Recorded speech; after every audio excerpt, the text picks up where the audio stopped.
বছর ঘুরে আবারও এলো বাঙালির প্রাণের উৎসব পহেলা বৈশাখ।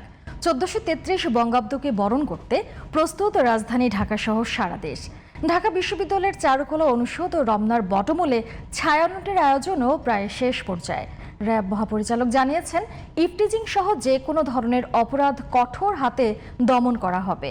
রাজধানীর রমনা ও চারুকলা ঘুরে এসে রিপোর্ট করেছেন জান্নাতুল ফেরদৌসী। রাত পোহালেই নতুন বছর 1433। চারুকলায় বিশাল আকারের প্রতীকী শিল্পকর্ম, বকুলতলায় নানা অনুষঙ্গ এবং রমনায় ছায়ানটের সঙ্গীতানুষ্ঠানের আয়োজনই বলে দিচ্ছে বর্ষবরণের জন্য প্রস্তুত রাজধানী।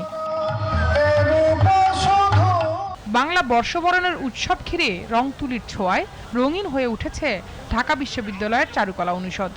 তুলির আঁচড় আর রঙের মিশ্রণে বাঙালি সংস্কৃতির ঐতিহ্যকে জীবন্ত তুলেছেন শিল্পীরা। বৈশাখী শোভাযাত্রা ফুটিয়ে তুলতে বাঙালির লোকসংস্কৃতির 5 মোটিভ তৈরির কাজে ব্যস্ত শিক্ষক শিক্ষার্থীরা। বৈশাখ উপলক্ষে আমরা সরার ডিজাইন এবং জল রঙের কিছু কাজ এবং মুখোশ তৈরির কাজ করছি। তো টিচাররা, স্টুডেন্টরা সবাই মিলে কাজ করছে, নাইলে হয়তো এতদূর আগাইতো না। সবাই মিলে হলো গিয়ে কাজ করার চেষ্টা করছে। আমাদের প্রফেসররা, স্টুডেন্টসরা তাদের সর্বোচ্চ দেওয়ার চেষ্টা করছে যে শেষ করার জন্য। বাংলার লোকশিল্পের চিরচেনা রূপ ফুটিয়ে তুলতে পটচিত্রকে বিশেষ গুরুত্ব দেওয়া হয়েছে এবারের আয়োজনে। বিশ্বের সবচেয়ে বড় পটচিত্র 100 ফিটের র্যালিতে যাচ্ছে আমাদের বৈশাখী উৎসবে।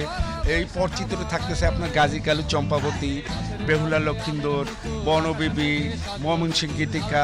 কাগজ কেটে ছেটে তৈরি করা বাংলার বাঘ ও সোনা দিয়ে বানানো সমৃদ্ধির প্রতীক লক্ষ্মী পেঁচা দেখতে বৈশাখী সাজে চারুকলায় ভিড় করছেন সংস্কৃতি প্রেমীরা। কেউ আবার সাজ রাঙাতে কিনছেন চুড়ি। চুড়ি বৈশাখের সাজের জন্য চুড়ি তো প্রয়োজনই হয়, একটা দরকার, সেজন্য। আমার বউয়ের অনেক চুড়ি পছন্দ, তো এজন্যই মূলত ওর জন্য চুড়ি কেনা। মূলত বাঙালির ঐতিহ্য ও লোকশিল্পকে কেন্দ্র করে এবারের বৈশাখী শোভাযাত্রা ও প্রস্তুতি সাজানো হয়েছে, যা চারুকলা অনুষদে তৈরি করেছে উৎসবের আমেজ। বৈশাখের দিন আমার ফ্যামিলির সাথে প্ল্যান ছিল, তো ভাবলাম যে ফ্রেন্ডের সাথেও একটু বৈশাখ থাকি, পালন করি। সব কারুকার্য, শিল্পকর্ম, আমার পছন্দের স্পেশালি টেপা পুতুলগুলো। দুপুরের দিকে বর্ষবরণের অন্যতম আকর্ষণ রমনার বটমূল পরিদর্শন করেন র্যাবের মহাপরিচালক মোহাম্মদ আহসান হাবিব পলাশ। জানান, পয়লা বৈশাখ ঘিরে নাশকতার কোনো শঙ্কা নেই। বাংলা নববর্ষ উপলক্ষে আয়োজিত অনুষ্ঠানসমূহে কোনো গোষ্ঠী যেন কোনো অপ্রীতিকর পরিস্থিতি সৃষ্টি করতে না পারে, সে লক্ষ্যে র্যাবের গোয়েন্দা নজরদারি অব্যাহত রয়েছে। বিকেলে রমনার বটমূলে ছায়ানটের আয়োজনের মহড়া দেন সঙ্গীত ও বাদ্যশিল্পীরা। জান্নাতুল ফেরদৌসী, জিটিভি নিউজ, ঢাকা।